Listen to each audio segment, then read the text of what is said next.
Today we're going to be looking at the LG G5 versus the LG G4 as we've finally gotten a look at the footage of the LG G5 versus the G4 and other competitors. And this was on display at a recent LG event, so we'll be taking a look at some screenshots from that event, but I'll also be showing the LG G4 versus the S95D last year to get a little bit of a look back at that as a perspective and just for some background video as I talk over it right now. The main topic is going to be LG G4 versus LG G5. Spoiler alert, the LG G5 is a better TV than the LG G4. I know, I broke a lot of hearts there, but let's be real with the LG G5 versus G4 discussion. We're talking about a brand new TV with brand new technology versus a TV from last year with the MLA technology. And yes, they're both great technologies, but the G5 is going to be the better TV. And nobody should be shocked by this. Every year, TVs just get better, brighter, and there's more features at the end of the day. So yes, the G5 is a major improvement, but that doesn't mean it's the TV that you should be buying. Truth is, some of you guys should be buying the LG G4 over the G5 because it just fits your budget better, and that difference isn't going to be worth it based on the viewing that you're doing. Now, when you're looking at the whole grand scheme of things, some of you may even just be okay with an LG B4. At the end of the day, you just want an OLED TV that fits the content that you're watching. That may be the conclusion you come to.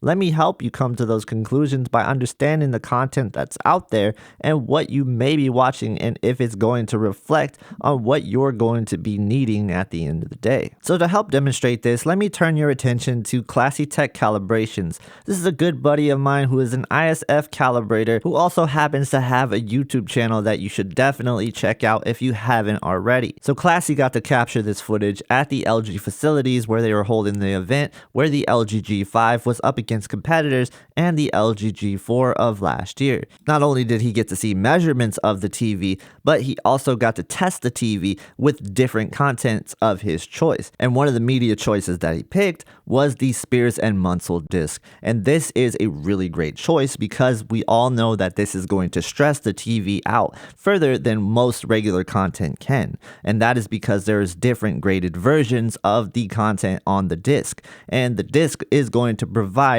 a real good look at what is going to be on display. So the Spears and Munsell 4000 nit demo disc, well, in the past, it made TVs really aggressively tone map and really have a hard time showing the 4000 nit content. But the LG G5, on the other hand, that was able to present it in a much impactful way than any other TV had before. And you could actually see this on the visual evidence that is provided by Classy Tech here. And that is something that I thought was really impressive. You can see from the waveforms in his editing software of the image that his camera was capturing, this is going to give you a brighter image overall. The G5 across the board happened to be brighter in so many scenes, and it was an impressive look at the color capability of the G5 as well, as the color seemed to be brighter than the G4 by a significant amount. To be honest with you, I did not expect this kind of jump from the LG G4 to the G5. Now, another creator, Stop the FOMO, also had an event at the LG facility where he was able to live stream this,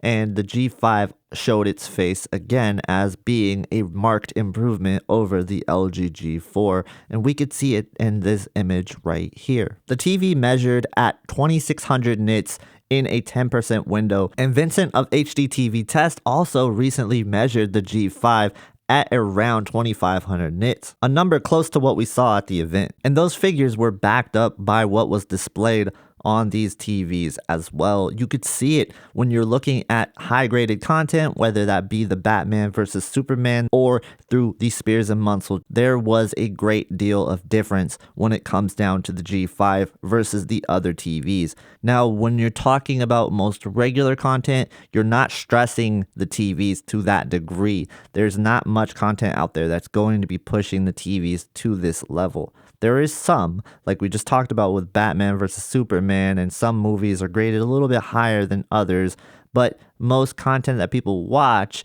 is not going to be movies. And if they do, there's not a real good chance that they're going to be highly graded movies. But that's the thing. It's like when you do come across these movies, maybe you do want that kind of performance. But it's not just highly graded content either. It's content that is going to be on a high average picture level. And what this means is that you could even have content graded at 1000 nits, but the scene is going to be super bright. And that means that it's going to have a high average picture level. Think of the average picture level as 0% being a black screen and 100% being a full white screen. So the brighter the image, the higher the average picture level. A good example of a high average picture level scene is going to be the Matrix White Room scene that is used in a lot of different TV reviews and used as kind of like a benchmark to high average picture level scenes. You can see this example being used in Classy's video as well, where they're testing the G5 versus the other TVs. So when you get to these high average picture level scenes, you're going to see what the TV is really capable of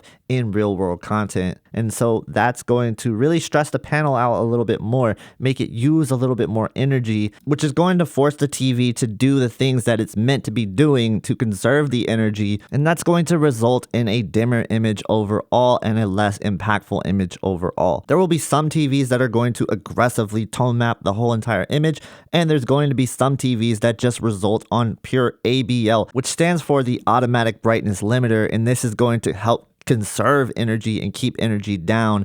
So that's going to make the TV less bright overall and less impactful scenes because of this. So how do you counter that? Well, you counter that by having new technology, and you keep pushing the limits of brightness. And that's why we keep getting brighter TVs overall. And not only brighter TVs overall, but more efficient TVs overall. So we need to be able to keep the energy down, but push the brightness up. And that's why we keep seeing that trend rise with the TVs that are announced at CES 2025 this year, and then CES 2026. We're going to see that trend continue. There's no doubt about it. And when it comes down to the content that you're watching, that's definitely going to be a factor. And maybe you do come across these high average picture level scenes more than you do the higher graded content. That's probably going to be the case. But if you're a gamer who plays a variety of different games, the TVs that are getting brighter, well, that's just going to benefit you even more, because you're looking for a TV that's able to push high brightness and also high brightness in color. And we're seeing that this year, actually, from the G5, which the G4, we could see a little bit of a decrease in color at times when it came down to brighter content. And we saw this when the G4 was next to the S95D. There were times where, yeah, the G4 would just lose color.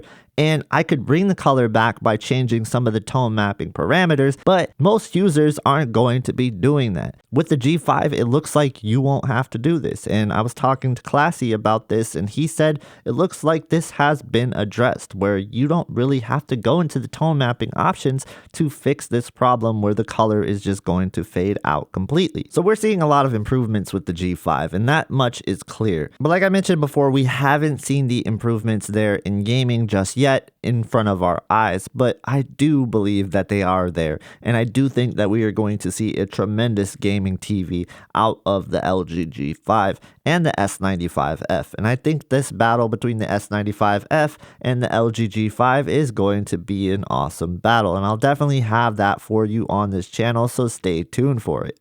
But when it comes down to should you buy a G5 or a G4, it really comes down to the content that you're watching. And hopefully this video helped you understand the content that you're watching a little bit better. So some of you guys may not really need the latest and greatest of the TVs that are out there, and some of you just might want to do that for yourself. But it really is going to be one of those things where you don't really need it unless you want it, because the differences are really going to only show up in higher graded HDR content and higher average picture level content, and of course gaming. So if you admire those things, maybe shoot for the G5, whether you're buying it at launch or waiting. Now that we have a better understanding of the launch prices, that decision is going to be solely up to you. But if you want to look at what the launch prices could be, definitely check out this video that I did right here. Thank you guys so much for watching. Please subscribe to the channel, and I hope to see you in the next one.